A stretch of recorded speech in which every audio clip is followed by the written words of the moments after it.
बात करेंगे उत्तर प्रदेश की हॉट सीट कही जाने वाली लोनी विधानसभा। जैसे कि लोनी विधानसभा का जब नाम आ रहा है तो कहीं ना कहीं एक नारा भी यहाँ पर गूंज रहा है, जिसको एक समाज के विरोध बताया जा रहा है, जिसमें कहा जा रहा है कि ना अली ना बाहुबली, केवल बजरंग बली। चलिए छोड़िए, खैर बात करेंगे। आज हमारे साथ यहाँ पर लोनी से चेयरमैन रंजीता धामा जी हमारे साथ मौजूद हैं। उनसे हम रूबरू हैं और उनसे हम बात करेंगे जिस तरह से वो भी अब यहाँ की जो इलेक्शन है, विधायकी के इलेक्शन, विधानसभा के इलेक्शन, उनमें वो भी जुड़ चुकी हैं। क्या रीज़न है, पूरी कहानी हम इन्हीं से जानेंगे और किस तरह से इनका चुनाव होने वाला है। जी, आपका सबसे पहले स्वागत है एशियन न्यूज़ में। थैंक यू भैया, थैंक यू। चेयरमैन साहब, आपसे बात करें, जिस तरह से आप बगावत पर उतर आई हैं पार्टी को लेकर के, क्या रीज़न रहा है, क्या पूरा?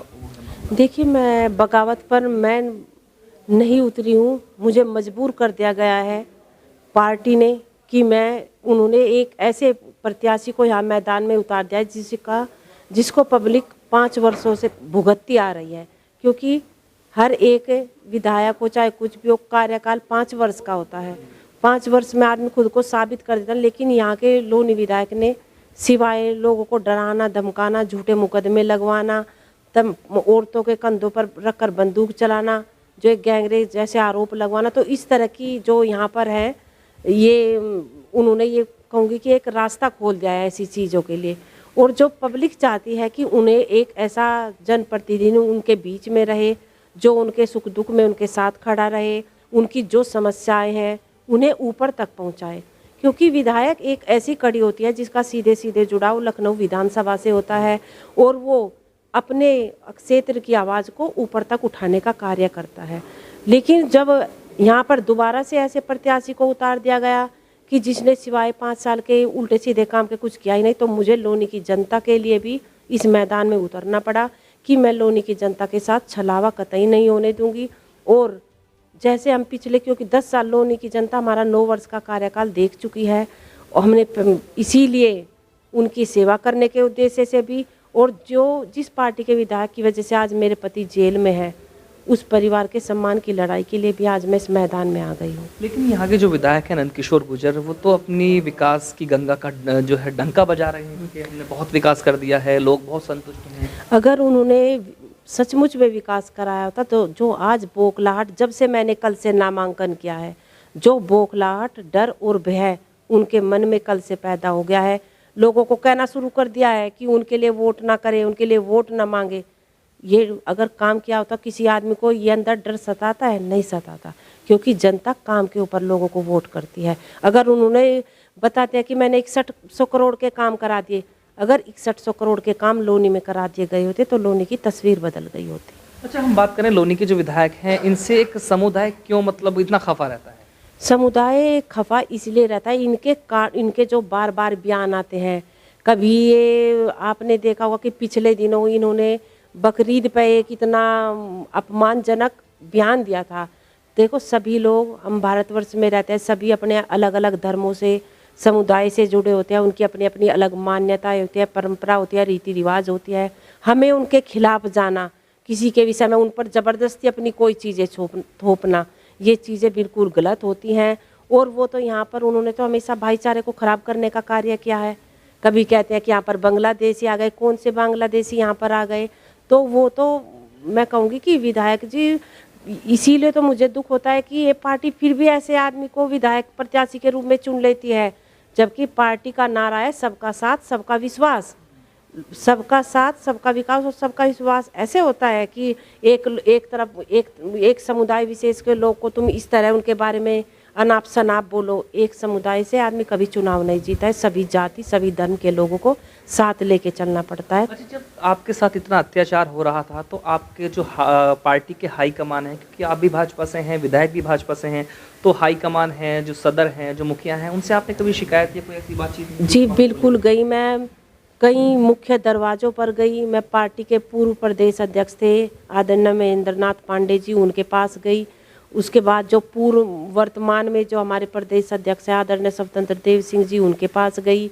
संगठन मंत्री अजय जी थे यहाँ पर उस समय, उनके पास गई। इसके अलावा गाजियाबाद के सांसद है जनरल वी के सिंह जी, उनके पास गई। सुरेश राणा जी के पास गई। और जो हमारी यहाँ पर जब लॉकडाउन नहीं लगा था, कोरोना नहीं आया था, तो उससे पहले हमारी संघ वालों के साथ जो आरएसएस के जिम्मेदार संगठन के लोग होते थे, सभी जो जिले के जनप्रतिनिधि होते थे, उनकी एक संयुक्त बैठक होती थी। उसमें इस तरह की तमाम बातें अपनी जो भी हमारी व्यक्तिगत, चाहे वो विकास से संबंधित हो, वो सब रख सकते थे। तो हमने वहाँ पर भी इन घटनाओं का जिक्र किया, लेकिन किसी ने हमारी नहीं सुनी और हमें हमारे हाल पर छोड़ दिया गया। तो आपने ये क्यों नहीं सोचा कि आपको किसी सिंबल पर लड़ना चाहिए? देखिए, क्योंकि मैं भारतीय जनता पार्टी की एक सच्ची और निष्ठावान कार्यकर्ता थी, और मुझे अंत समय तक, क्योंकि मुझे जब भी मैंने यहाँ के जो जिला अध्यक्ष है दिनेश सिंघल जी, जब भी मैंने उनसे बात करनी चाहिए कि देखो हम भी पार्टी के, हमारे साथ इतना गलत हुआ है, तो मुझसे एक ही बात कहते थे कि बहन जी पार्टी सब देख रही है, देखना अंत में सही निर्णय लेगी। तो मुझे उम्मीद थी कि इसका टिकट नहीं करेगी, शायद मेरे साथ न्याय हो जाएगा, और लेकिन ऐसा हुआ नहीं। मुझे लगता था, मैंने पार्टी से कहा भी कि एक बार मेरे विषय में विचार जरूर करना, क्योंकि लोनी की जनता हमें चाहती है, और आपको जिताऊ अगर कैंडिडेट चाहिए तो सीट हम निकाल के देंगे। सर्वे में हम आए थे प्रथम, एक उत्तर विधायक जी कहते हैं कि सर्वे में मैं प्रथम आया था। ये पता 2022 का जिस दिन रिजल्ट आएगा उस दिन पता चल जाएगा कि सर्वे में प्रथम वो आए थे कि हम आए थे। नहीं, जैसे कि आप जाट समाज से आती हैं, तो कहीं ना कहीं मदन भैया को इसका नुकसान तो नहीं है? कभी जो है नंदकिशोर गुर्जर हैं, गुर्जर समाज से, उनको एक फ़ायदा हो जाए, कि आपको सभी समाज का साथ मिलेगा? बिल्कुल, मुझे सभी, क्योंकि सभी समाज मुझे इंसानियत के नाते वोट करना चाहता है। इंसानियत, इंसान के अंदर अगर कोई सच्चा इंसान है तो सबसे पहले वो प्राथमिकता के आधार पर इंसानियत को देखेगा, ना कि वो पार्टी को देखेगा या किसी जाति को देखकर करेगा वोट। अब जो है टिकट को लेकर के या फिर नामांकन को लेकर के क्या प्रोसेस रहा है? नामांकन मैंने कर दिया है अपना, कल नामांकन हो गया है मेरा। अच्छा, आप लोनी की जनता को क्या संदेश देना चाहते हैं, क्या अपनी बात करना चाहते हैं? मैं आपके चैनल के माध्यम से लोनी की जनता से यही अपील करना चाहती हूँ कि जो गलती हमने पिछले 5 वर्ष पहले हमने एक गलती की थी, उसकी खुद मैं भी ये भुगतभोगी हूँ, क्योंकि मैंने भी वोट किया था। वो गलती दोबारा ना दोहराएं, और मैं भी मैदान में आ गई हूँ। हमारा 9 वर्ष का वे कार्यकाल देख चुके हैं। 151 तक का एक मुकदमा हमने किसी के ऊपर नहीं लगवाया, ना किसी को डराया, ना धमकाया है। तो मैं लोनी की जनता से यही चाहती हूँ कि सत्य का साथ दे, क्योंकि जो ये लड़ाई है, मैं केवल एक सम्मान की लड़ाई को लड़ने के लिए मैदान में आई हूँ। तो मेरा वो सम्मान करे, मुझे वोट दें, और मैं भी उनको, लोनी की जनता को विश्वास दिलाती हूँ कि अगर उन्होंने मेरे ऊपर अपना विश्वास जताया तो उनकी जो यहाँ की समस्याएं हैं उन्हें विधानसभा तक उठाने का मैं भरसक प्रयास करूँगी। जैसा कि आप देख रहे हैं, हमारे साथ रंजीता धामा जी मौजूद हैं, जो यहाँ की चेयरमैन हैं। अब वो बात की जाए कि वो लोनी विधानसभा से अब टिकट भर चुकी हैं, अब उनकी तैयारियाँ ज़ोरों शोरों से शुरू हो चुकी हैं। जिस तरह से नंदकिशोर गुर्जर जो यहाँ के विधायक हैं, उनके खिलाफ जो मोर्चा खोला है, ये कहीं ना कहीं एक बड़ा मुद्दा बनता जा रहा है। तो ऐसी खबरों के साथ हमारे साथ जुड़े रहिए, क्योंकि हम दिखाते हैं ज़मीनी स्तर पर सच। मैं चौधरी अफसर, हमारे सहयोगी प्रदीप के साथ, एशियन न्यूज़, गाज़ियाबाद।